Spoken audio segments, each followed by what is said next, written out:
Hello दोस्तों सरकार ने अभी यूनिफाइड पेंशन स्कीम यूपीएस को हरी झंडी दे दी है, क्योंकि एनपीएस का पिछले कई सालों से हम देख रहे हैं कि गवर्नमेंट एम्प्लॉयज़ और अपोजिशन उसका विरोध कर रहे थे। उसमें कुछ खामियां थी।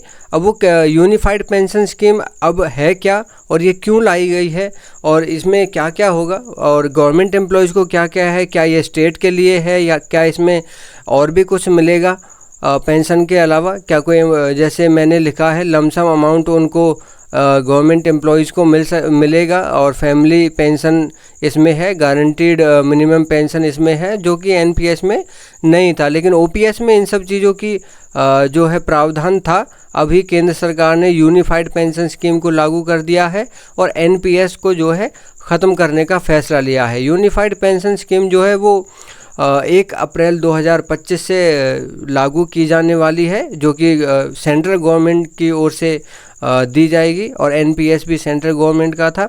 लेकिन एनपीएस में बहुत सारी खामियां भी थी, क्योंकि जो अपोजिशन गवर्नमेंट जिन स्टेट में है उनमें उन्होंने ओपीएस मतलब ओल्ड पेंशन स्कीम को फिर से लागू कर दिया था। तो इसी वजह से वहाँ पे जो है ये एनपीएस लागू नहीं था, ओपीएस ही लागू था। तो उसमें बहुत सारी कमियां बताई गई थी, जो कि सेंट्रल गवर्नमेंट और स्टेट गवर्नमेंट दोनों ही एम्प्लॉयज़ के द्वारा उसको अपोज किया गया था और कई अपोजिशन की पॉलिटिकल पार्टीज़ के लिए लोगों ने भी उसको अपोज किया था। तो मैं इसमें डिस्कस करेंगे कि आखिर ये यूपीएस है क्या यूनिफाइड पेंशन स्कीम में, और ये ओपीएस या एनपीएस से किस तरह से जो है ये डिफरेंट है। क्योंकि यूनियन कैबिनेट ने जो है अप्रूव किया है यूनिफाइड स्कीम को, और ये सेंट्रल गवर्नमेंट और स्टेट गवर्नमेंट दोनों के लिए हो सकता है।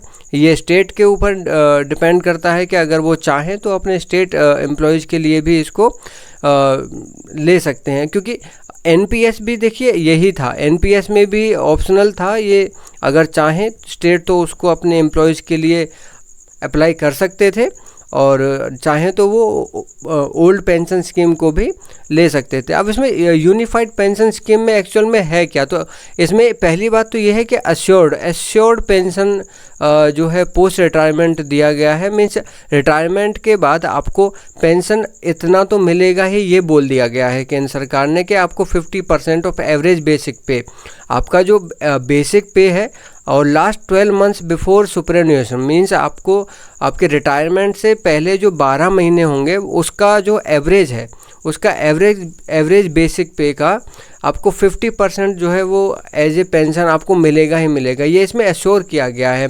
लेकिन उसके लिए क्या है कि मिनिमम 25 ईयर्स का आपको क्वालिफाइंग सर्विस देना होता है। अब क्वालिफाई है कि मिनिमम 25 ईयर्स ऑफ सर्विस आपको देना होगा, तब आप इसके लिए 50% ऑफ बेसिक पे की पेंशन के लिए आप एलिजिबल हो जाएंगे।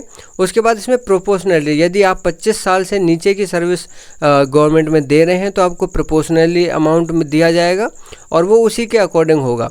जैसे कि यदि आप देते हैं कि भाई मेरा तो 20 साल हुआ है, तो 25 साल में 50% है, तो 20 साल में 40% आपकी पेंशन बनेगी, तो आपको 40% पेंशन मिल जाएगी। लेकिन आपकी वो भी 10 ईयर्स तक ही है। यदि 10 ईयर्स भी नहीं है तो उसके नीचे फिर आपको इतना, केंद्र सरकार ने बोला है कि 10,000 से नीचे हम आपको पेंशन नहीं देंगे। 10,000 तो आपको मिलेगा ही मिलेगा, चाहे कितना भी आपने सर्विस दिया है या जो भी है।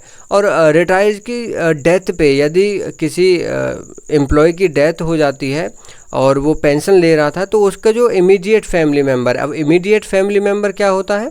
इमीडिएट फैमिली मेम्बर होता है कि आप जिसको नॉमिनी बनाते हैं। मान लीजिए आप मतलब कोई गवर्नमेंट एम्प्लॉय है और उसने अपनी वाइफ को नॉमिनी बनाया हुआ था, तो उसको जो है आपकी पेंशन का 60% जो है, आप जो लास्ट पेंशन ले रहे थे उसका 60% एज ए पेंशन उनको मिलेगा। मीन्स मान लीजिए आपकी सैलरी 1 लाख रुपए थी, 1 लाख रुपए आपकी सैलरी थी और आपको पेंशन मिल रहा था 50,000 पेंशन मिल रहा था। तो उसके बाद फिर 60% ऑफ पेंशन लास्ट ड्रॉन का आपको, मान लीजिए इसका लगभग 30,000 के करीब आपको इसमें पेंशन मिलेगा।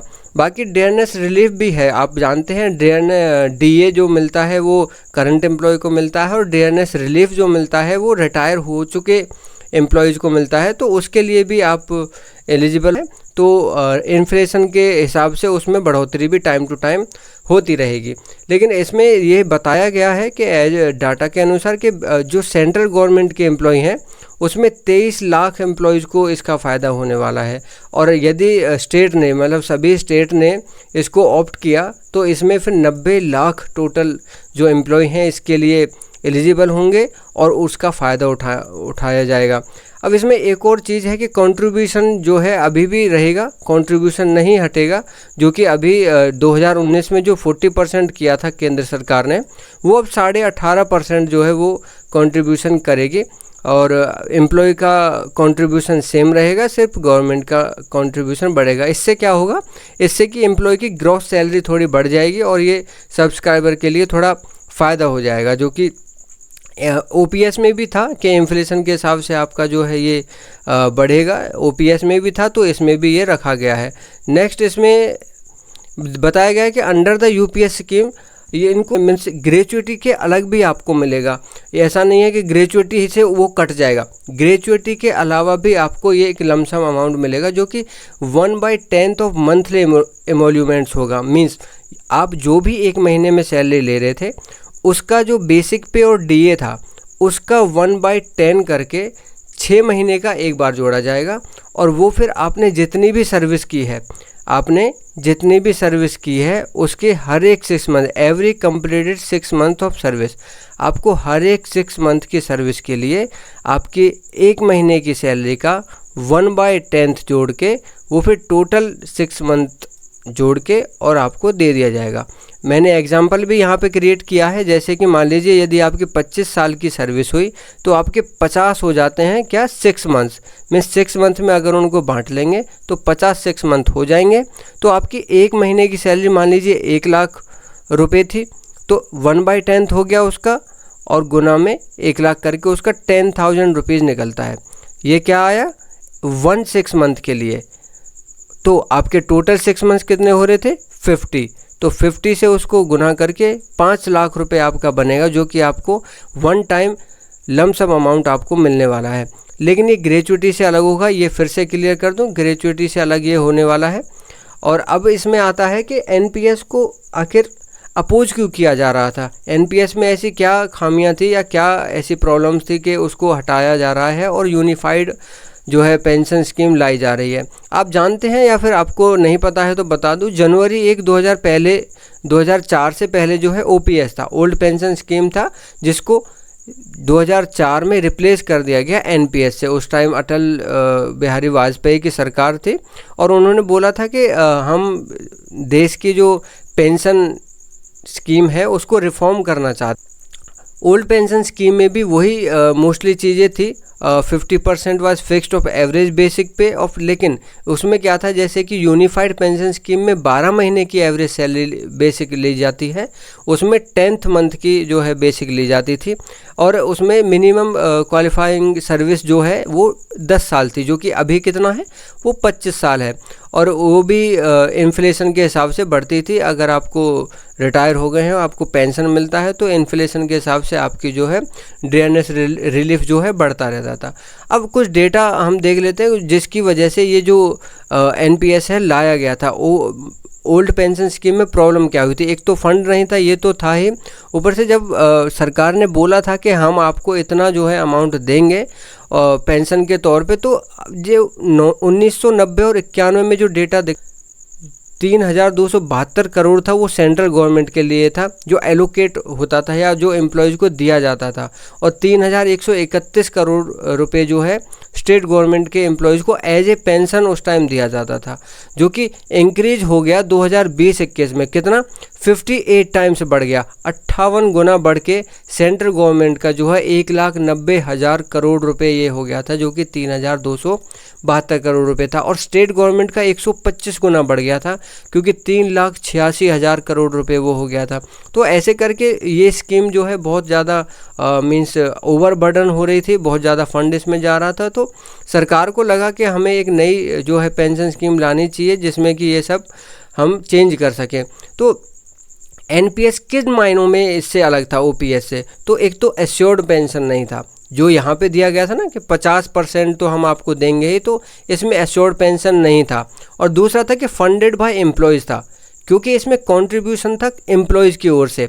वो तो फिक्स था, पहले आप जानते हैं कि 10% था, जो कि 2019 में 14% कर दिया गया था बढ़ा के, कि पहले 10% है और अब हम 14% कंट्रीब्यूशन लेंगे। तो ये इन दो तरीके से ये जो है अलग थी ओपीएस से। अब NPS offered by pension fund managers, अब क्योंकि इसमें कंट्रीब्यूशन था तो इसमें फिक्स तो था नहीं, लेकिन ये पेंशन फंड मैनेजर्स के द्वारा चलाया जाए, जो कि बैंक या फिर और जो है संस्थाएं होती थी, मार्केट में लगाते थे, उनके म्यूचुअल फंड थे, ड्राफ्ट खरीदते थे, उनसे वो सारे उसमें इन्वेस्ट करके जो रिटर्न आता है उसके बेसिस पे आपका जो है एनपीएस का या आपकी पेंशन का पैसा डिसाइड होता था। उसमें फिर और भी ऑप्शन थे कि आपको स्कीम जो है चूज करने का मौका दिया जाता है, लेकिन वो मेरे हिसाब से इतना ज़्यादा कामयाब नहीं हुआ, क्योंकि बहुत सारे एम्प्लॉयज़ को होता है कि जिनको पता ही नहीं होता कि उसमें हमें करना क्या है, कौन सा स्कीम अच्छा है, कौन सा हम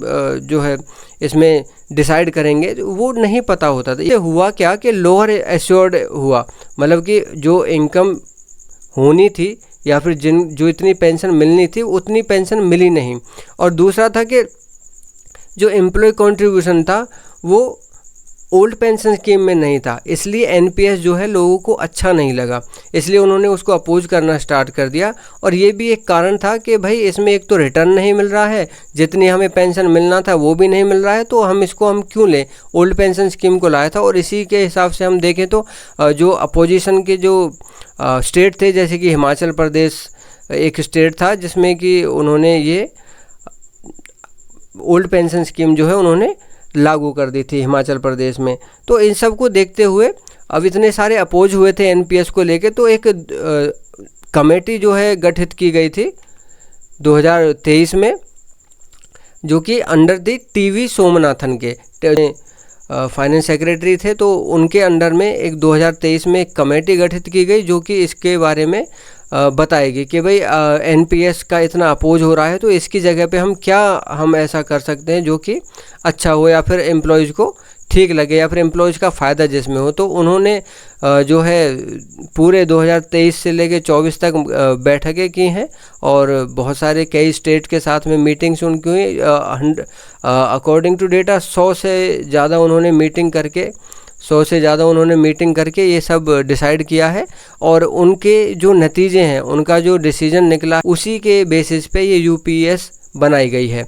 अब इसमें सोमनाथन जी ने बोला क्या है, सोमनाथन जी ने बोला है कि UPS will be applicable to all those who have retired under NPS from 2004 onwards. Means जो एम्प्लॉयज़ 2004 के बाद से भी रिटायर हो चुके हैं या उन्होंने अपनी पेंशन विड्रॉ की है, वो भी इसके अंडर आएंगे और वो चाहें तो इसको ऑप्ट कर सकते हैं, और उनके लिए उसको एरियर दिया जाएगा। एरियर मीन्स यदि उनकी पेंशन ज़्यादा बनती थी, मान लीजिए उनकी पेंशन बनती है 50,000 और उनकी अभी पेंशन जो एनपीएस के थ्रू मिल रही थी वो है 40, तो उनको जो 10,000 रुपये हैं वो एज ए एरियर दिए जाएंगे, वो भी विद इंटरेस्ट दिया जाएगा। और इंटरेस्ट कितना होगा, जो कि पीपीएफ में मिलता है। अब पीपीएफ पे इंटरेस्ट मोस्टली तो 8% होता है, लेकिन जो भी इंटरेस्ट होगा उस हिसाब से इस पर इंटरेस्ट दिया जाएगा और 10,000 रुपये के हिसाब से उनको पूरा एरियर दिया जाएगा। अब इससे बर्डन भी होगा, क्योंकि सेंट्रल गवर्नमेंट देगी या स्टेट गवर्नमेंट देगी, जो भी गवर्नमेंट दे, एक्स्ट्रा बर्डन तो आता ही। और पेंशन का ऑलरेडी बर्डन दिखाया गया है कि कितना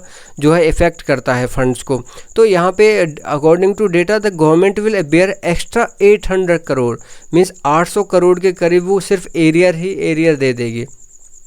और अभी एक ही साल के अंदर जो फर्स्ट ईयर जो इसका होगा यूपीएस का, फर्स्ट ईयर के अंदर 6,250 करोड़ जो है वो कॉस्ट को इंक्रीज कर देगा। जो टोटल कॉस्ट अभी तक आ रही थी पेंशन की या सरकार के ऊपर जो बेयर कर रही थी सरकार, उसमें 6,250 करोड़ जो है इसमें बेयर करना पड़ेगा। अब यूपीएस जो है उनके लिए भी होगा जो अभी सेंट्रल गवर्नमेंट में हैं। फ्यूचर में एम्प्लॉयज़ जो है ज्वाइन होंगे सरकार में, उनको भी ये ऑप्शन दिया जाएगा कि या तो वो एनपीएस ले सकते हैं या फिर यूपीएस, जो मन करे वो ऑप्ट कर सकते हैं। लेकिन उनके लिए एक ये चीज़ है कि फाइनल रहेगा जो भी वो ऑप्ट करेंगे वो फाइनल होगा, बीच में वो उसमें स्विच नहीं कर पाएंगे और उनके लिए वही होगा। तो यही था यूनिफाइड पेंशन स्कीम। इसके लिए अगर कोई और डाउट है तो आप कमेंट करके मुझसे पूछ सकते हैं, मैं इसके बारे में और जानकारी दे दूंगा। और अगर कोई पॉइंट मुझसे छूट गया है तो भी आप मुझे कमेंट करके बता सकते हैं। बाकी इस वीडियो को अगर आपको अच्छी लगी है तो लाइक कीजिए और शेयर कर दीजिए, क्योंकि बहुत सारे लोगों को है कि यूनिफाइड पेंशन स्कीम आखिर है क्या और हमें पता भी नहीं है उसके बारे में। तो इसको शेयर कीजिए, लाई गई है ये मेन है। तो थैंक यू।